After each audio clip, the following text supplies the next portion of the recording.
Hey everyone, welcome to episode number 6 of the Recruitment Intelligence Show. My name's Robert Gillespie, and in today's episode we share some of the valuable insights we've gained from running 2 private virtual networks with some amazing people from the world of talent acquisition and HR. Hope you enjoy the show.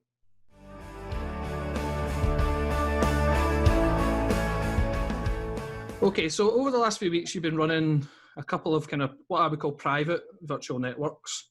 So what sparked the idea for that? What is it? What's the purpose of these networks? And I suppose what's key is actually who's been joining you on these networks so far? So the main purpose was, I guess, to get our client base more together. I think our view was that all of our clients, or the way we're operating with our clients is pretty siloed. When we're working with client X, all we're talking about is what's going on in that organisation. And at a time like this, I thought it was good to get like-minded people together in a forum where they felt comfortable just having a chat about what's going on, what's going well, what's not going well, etc. So we launched it, and the first 2 we had was in June. So we had 2 sessions running in June, and attendees have been typically global HR directors, global talent acquisition directors, people who have HR or talent acquisition responsibility for wider than just a division or a unit, etc. So good people to have on that network. I think for me, what's the structure been? The first one was the first one, so we didn't really know how it would go as such. But I drafted an agenda for it, sent it out to the attendees ahead of it, and also gave them an opportunity to network with themselves and get to know each other a little bit ahead of all jumping onto a Zoom call. And really, we talked through a few things. The first one was really, what's on your mind at the moment? So what's keeping you up at night? What's your key priorities in the organisation? What are the things that you feel has gone well for your organisation over the last 3-4 months? What's been the main challenges, lessons learned, etc. We also shared a few bits of content, so 2 articles from Forbes, and really gave them an opportunity to read that a little bit ahead of the call, so then we could kind of discuss their perspective and get thoughts, etc. And then the last piece of the call was really just saying, okay, was it worthwhile? Which thankfully they said they quite enjoyed it.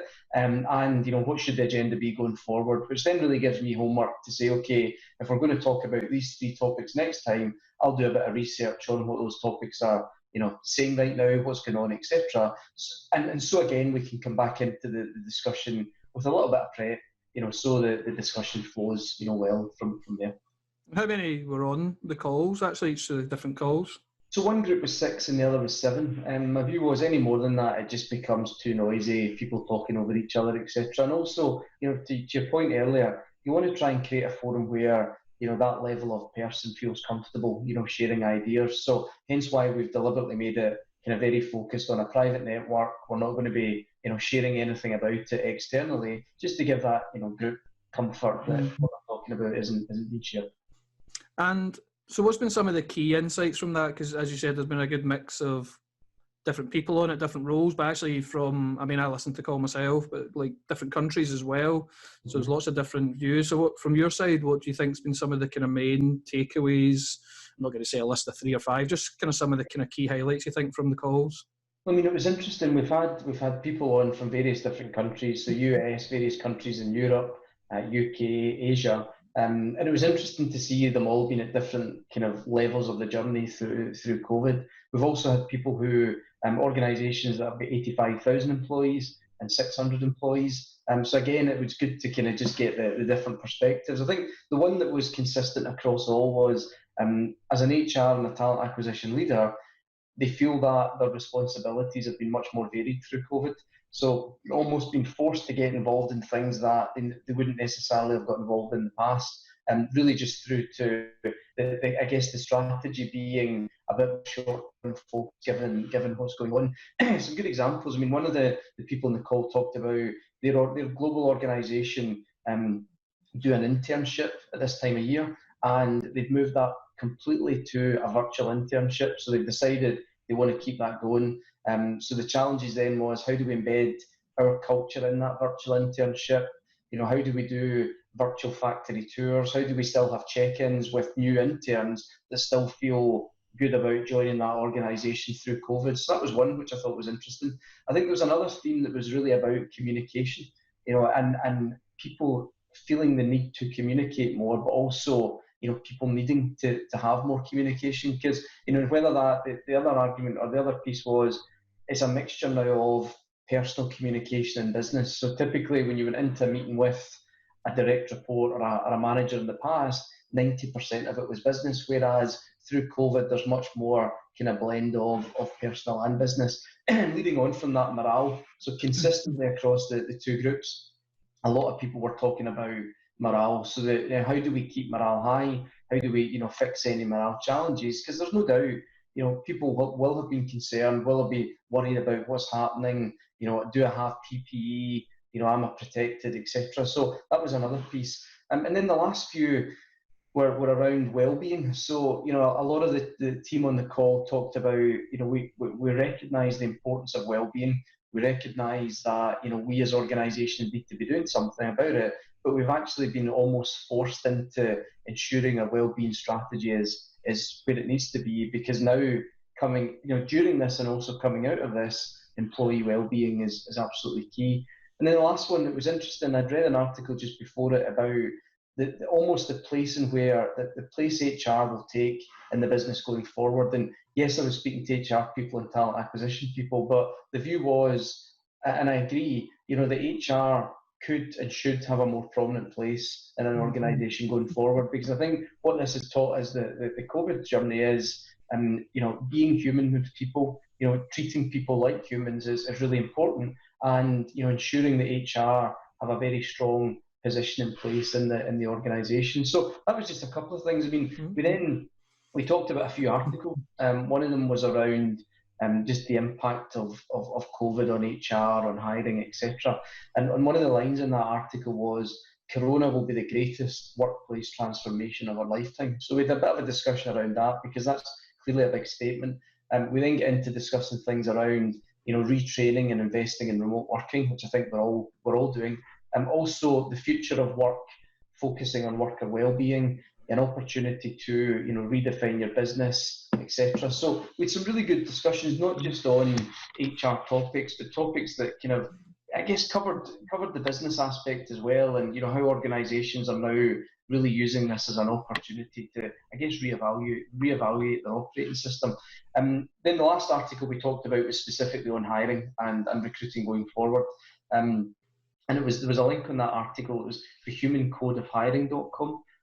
For anyone that's not seen it, really, really worthwhile. Some excellent stuff in there.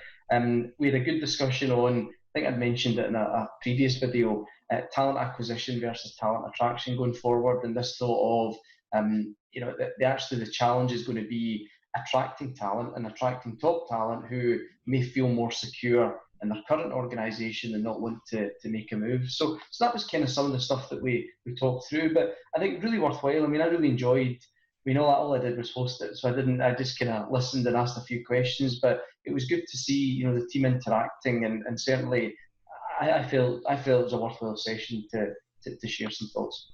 No, the one I think that stood out for me was the one you touched on anyway, was around about I suppose as a marketing person, the comms and engagement strategy for HR people, for people even returning to work post furlough, because these people maybe haven't been working for a few months, and it's how you, I suppose, bring them back into the loop again on a full-time basis, but without also stressing people out, for want of a better word, because they might come back to work after 3 months of being off work, but some people have been working and they'll come back to work to an environment where they might feel slightly lost. It was, as you said, it was almost that HR, how they communicate and engage with these people coming back. So I thought it was interesting. A few of the team on the call are permanent working from home employees, whereas others have now had to move to that. And those that were permanent were saying, at the start, it's a novelty. You get the chance to be more flexible, work from home, but there's a period in which, after the novelty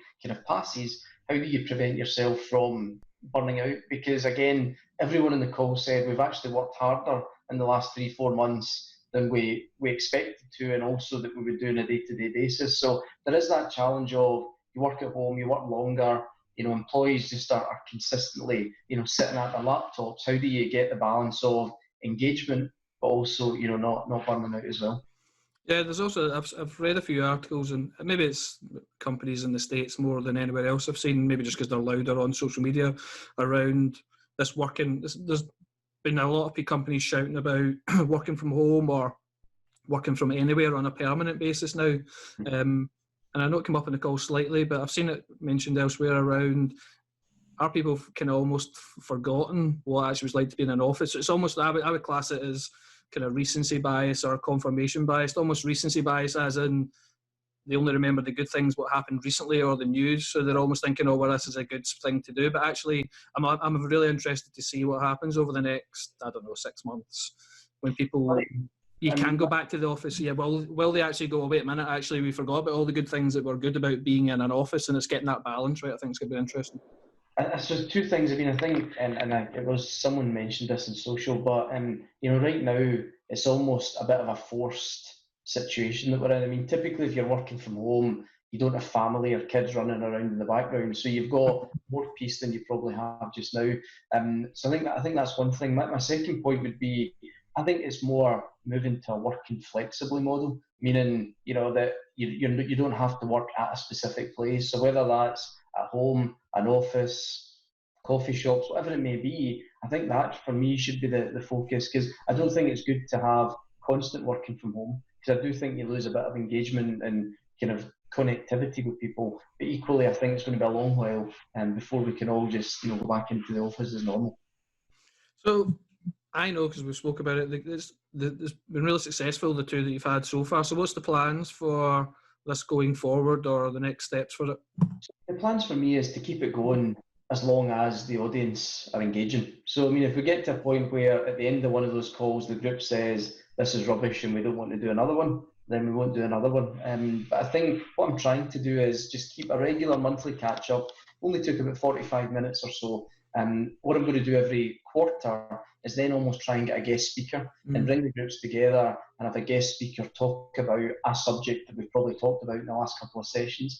I'm now running, I think we're up to 4 groups a month with different teams. And what I'll try and do during August or September is bring those 4 together for one session and have that guest speaker type environment. But really, I guess the pace and I guess how the network evolves is really going to be down to the attendees. And I guess my job is to try and keep them as engaged as possible, so they want to feel that turning up for 45 minutes is worthwhile. So it's a private network. So if someone though did want to maybe join one of the other groups, because you never know, people, as you said, are busy, you can't make it all the time. But if someone was interested in joining it, best way maybe to reach out to yourself directly. Yeah, absolutely. If they just message me on LinkedIn, if they hear of this and they do fancy joining, absolutely no issue at all. Just a message on LinkedIn is perfect. As always, thanks again for your time, Gavin. Sure, we'll catch up soon. All the best. Take care. Bye-bye.